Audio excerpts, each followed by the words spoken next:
ગુજરાતમાં રામનવમીના દિવસે સૌથી મોટી રથયાત્રા મહેસાણા શહેરમાં નીકળે છે। જે રીતે રામનવમીને લઈને સૌથી મોટી રથયાત્રા મહેસાણામાં નીકળે છે, ત્યારે મહત્વપૂર્ણ છે કે જે રીતે અત્યારે હાલમાં મહેસાણા શ્રીરામ સેવા સમિતિ દ્વારા આયોજન 43મી રથયાત્રાની આગામી 17 એપ્રિલના રોજ મુખ્યમંત્રી ભૂપેન્દ્ર પટેલની ઉપસ્થિતિમાં પ્રસ્થાન કરશે।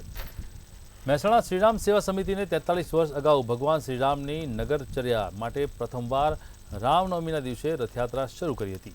43 વર્ષથી ચૈત્ર માસમાં રામનવમીના દિવસે ભગવાન રામની રથયાત્રાની પરંપરા આજે પણ જળવાઈ રહી છે।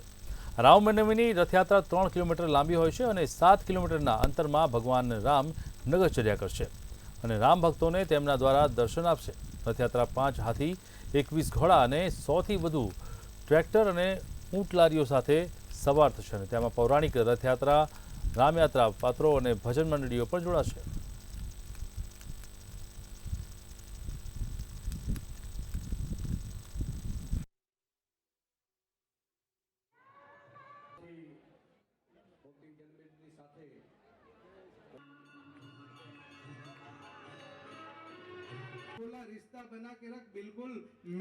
આ વર્ષે ચતુર્થ દશાબ્દી મહોત્સવ રથયાત્રાનો હોવાના કારણે આ વખતની રથયાત્રા એક ઐતિહાસિક રથયાત્રા બની રહેવાની છે અને આ વર્ષે આ 43મી રથયાત્રા છે।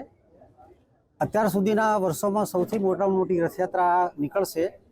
3.5 કિલોમીટર લાંબી આ રથયાત્રા છે, જેની અંદર લગભગ 125થી વધારે વાહનો, રામાયણની ઝાંકીઓ, અલગ અલગ પ્રકારના પ્રદર્શનો અને વિશાળ સંખ્યામાં જનસમૂહ ધરાવતો આ વખતે રથયાત્રા નીકળશે અને આ રથયાત્રાનું પ્રસ્થાન કરવા માટે આ વખતે ગુજરાત રાજ્યના મુખ્યમંત્રી માનનીય શ્રી ભૂપેન્દ્રભાઈ પટેલ સાહેબ, અન્ય મંત્રીશ્રીઓ અને અવિચલદાસજી મહારાજ જેઓ અખિલ ભારતીય સંઘ સમિતિના પ્રમુખ છે એવો શ્રી આવવાના છે।